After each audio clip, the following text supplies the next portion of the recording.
Alright, what's going on everybody? Welcome back. My name is Alex and today we're going to be going over a pretty cool build for the Katana. Now this build has a lot of moving parts, but all in all it's pretty much going to allow you to use as many Karakuri as you want to. Now it is pretty RNG based, but there is a couple ways that we can circumvent that and almost pretty much guarantee ourselves, thread whenever we need it. There's also a couple loops that I use to pretty much make sure that I never run out of thread. Now, this whole build revolves around the skill Blade D-Bar. Now, if you don't know what this skill does, it makes it to where sometimes when you use one of your Karakuri, it does not use any of your threads. Sometimes this skill goes absolutely insane and you can just spam Karakuri non-stop. But sometimes it doesn't want to work as great. But all in all, this is super good to have, and this build is absolutely insane at times, but other times it is also just good. Now going to take a look at the actual armor that we're using.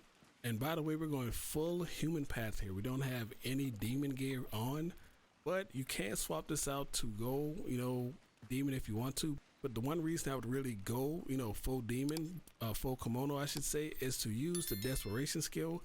But desperation does not work for your Karakuris. It will increase your damage, but your Karakuris won't do extra damage. And my main focus for this build was to make my Karakuris do damage. So, looking at the gear.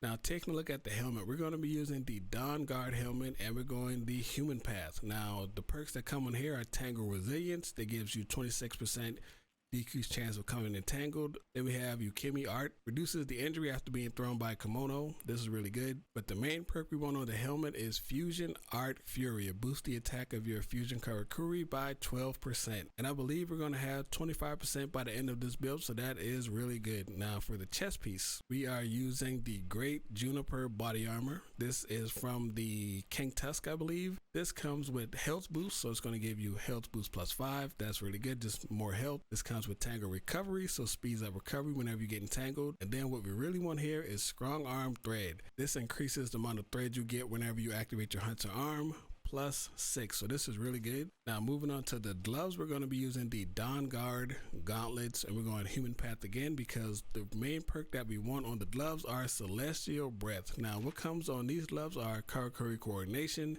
Remedy plus 2. This recovers your health whenever you use a basic Karakuri that leads into an attack. So maybe like the stake, the stab that the stake does when you do like the plunge attack, or if you use the flame Karakuri where you set your sword on fire, you're going to get health back whenever you connect with those attacks.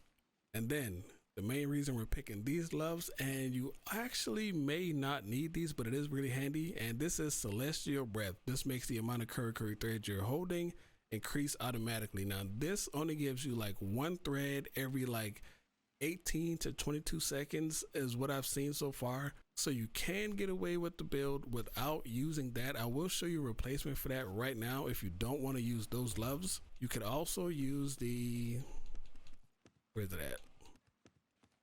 You could also use the Red Plum Gauntlets. This is going to give you Threadifile. This is going to increase your Karakuri thread count plus 1. And then you also get another Strong Arm Thread. So this will increase the amount of thread you get whenever you activate your Hunter Arm plus 12. So I actually may swap these out. I'm going to buy it, but I'm not going to equip it quite yet.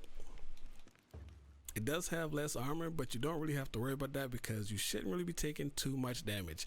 Now moving on to the legs, we are using the Sable Mara Kasuzari legs. I don't know what that means, but what comes on here, we have another Fusion Art Fury. So that's going to put our Karakuri damage up to 24% at this time. And then we have Provocation. I'd rather this not be on here, especially in co-op, but it is what it is. It's going to increase the Kemono noticing us by 33%. And last but not least, we have the boots. These are the Draconic Fleet footwear. This is from the final boss. And what comes on here is Core Boost. It's going to increase your maximum stamina. Then we have Root Health. This will decrease the chances of you getting affected by an ailment. And then the big one here is Reutilization. Recovers a small amount of Karakuri thread whenever you dismantle a Karakuri. Now, there will be times where you put a wall up or something and the monster misses, or you mistakenly put a Karakuri out there. Whenever you dismantle it, you will get some thread back. Now, it's not always. This gives us 25% from the boots, but we also get it on our weapon as well.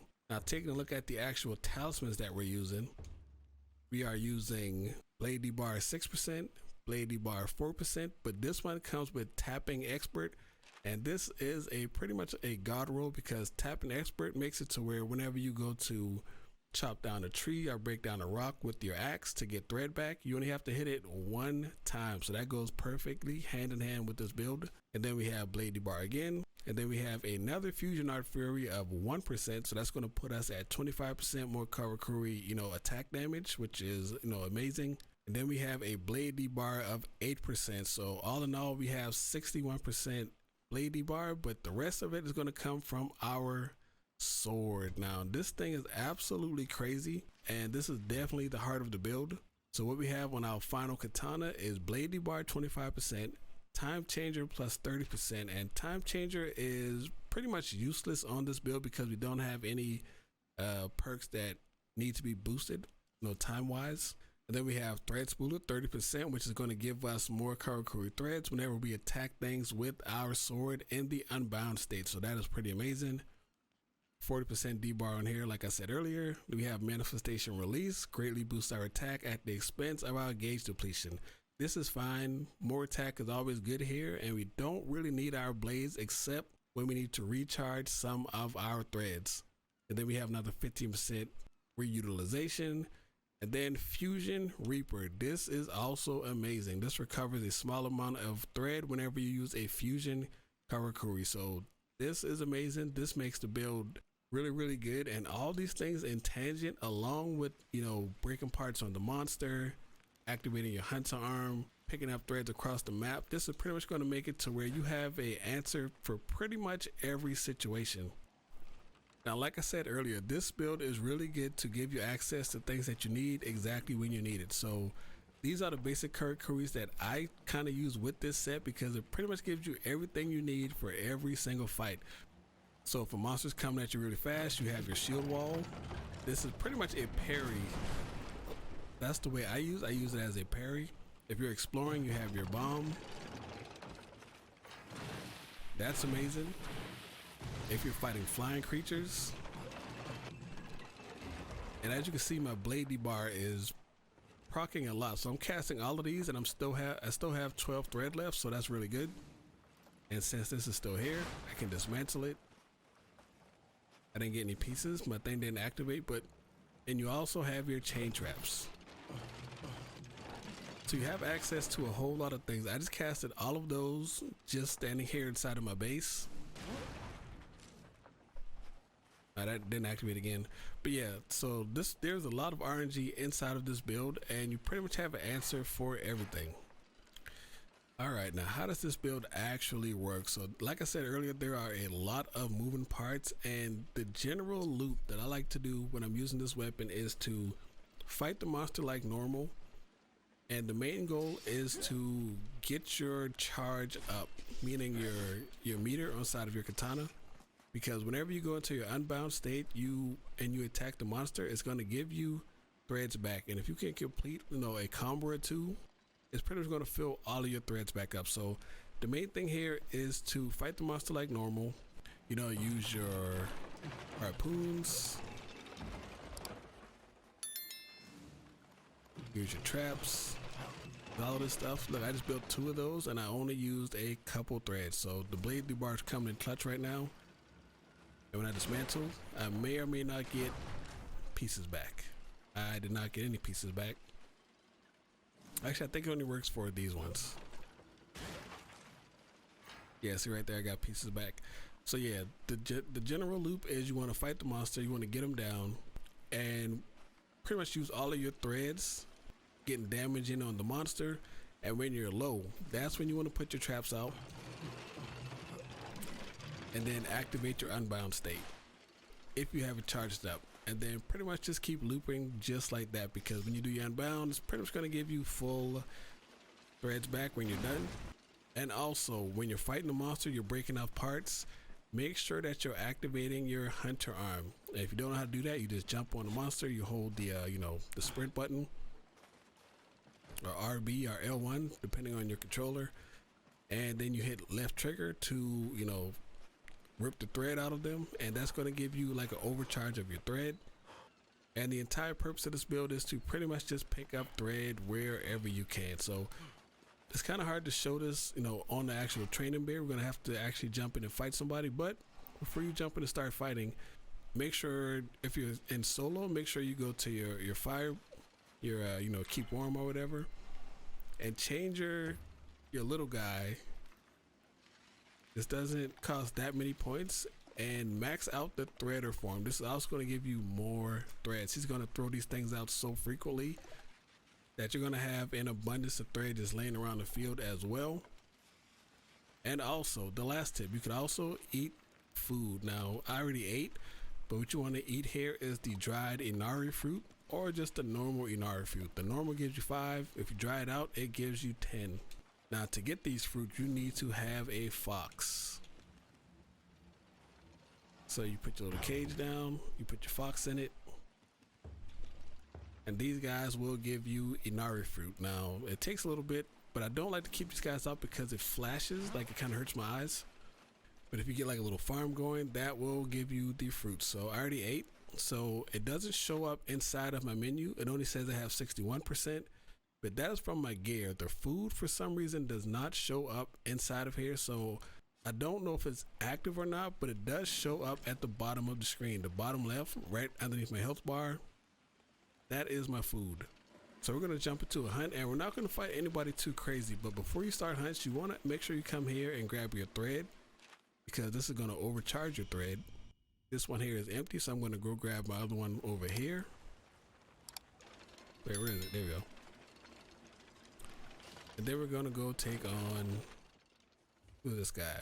We're gonna go fight the chicken just because he's right there. Now, this build does work pretty well inside of multiplayer, you know, co-op and stuff like that. Like, I don't use it in co-op that much anymore because I just am kind of going solo, but it is really strong in co-op as well, and your teammates will absolutely love you if you use this build. So we're gonna just put one of these down. This is usually how I like to start. You know, they can't go anywhere. He's gonna get his roar off.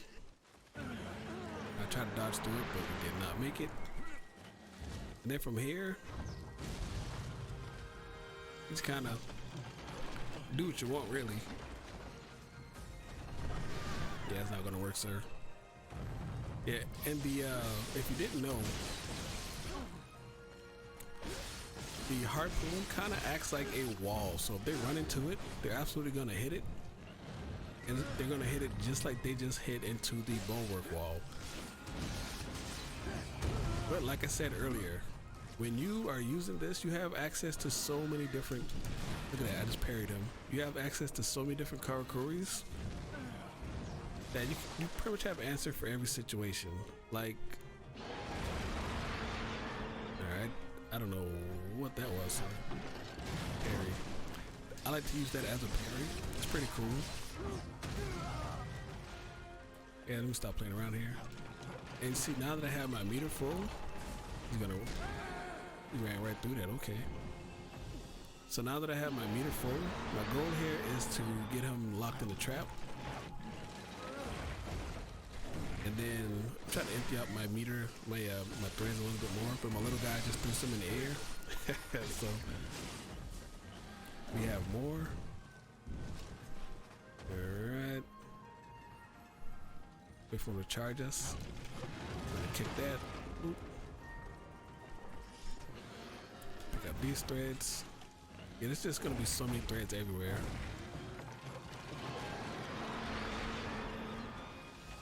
Bam. Oh, he missed. Went right over his head. That's hilarious. Okay, so we got him open a little bit now.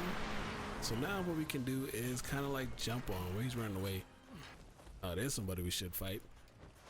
And also make sure that you're scoping out your surroundings here.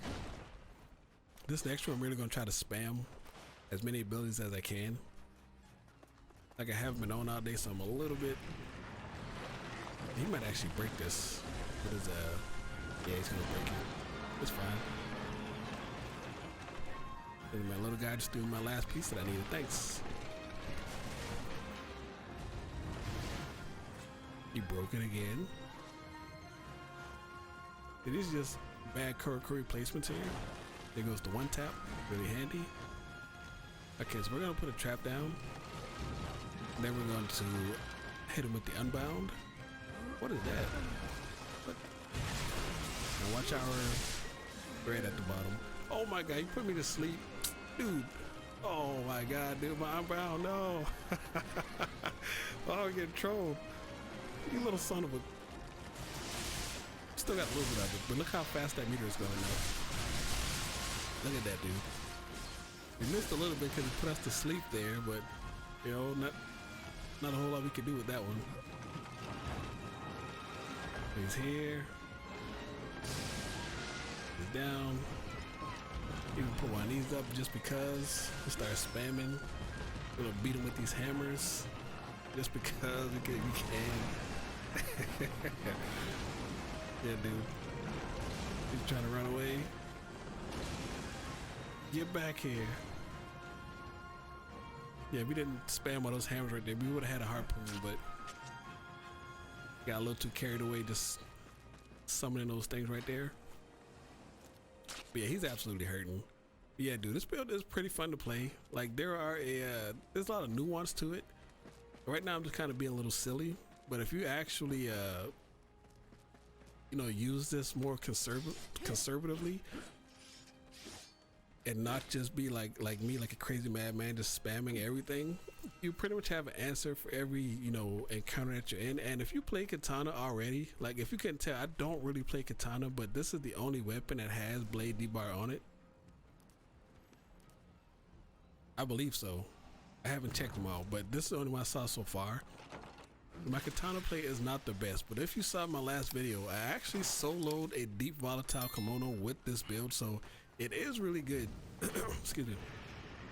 And right here you can see that we don't have enough for a big one. So what we're gonna do here is shoot that up in the air, and then we are going to jump on him and activate our hunter arm. Okay, so all these little spots right here, I'll be taking that, and that gives us 35 threads. Watch this, see how many threads we can get here. There was a part earlier, like a couple days ago, I had like 87 threads on there. 63. Picking all these up. Alright, so I don't know what you're doing out there, bro. What are you doing, dude?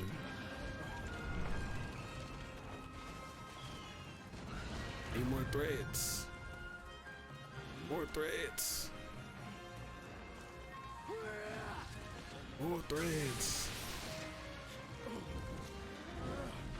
Yeah, we're at 87 at the moment. Kind of insane. Yeah, it just keeps going, dude. I'm gonna spin all of these bad boys. Fire away. He's just getting. I'm sorry, bro. No.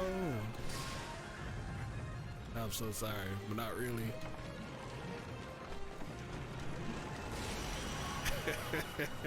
Yeah, he's got fucking clobbered to death. I'm sorry, bro.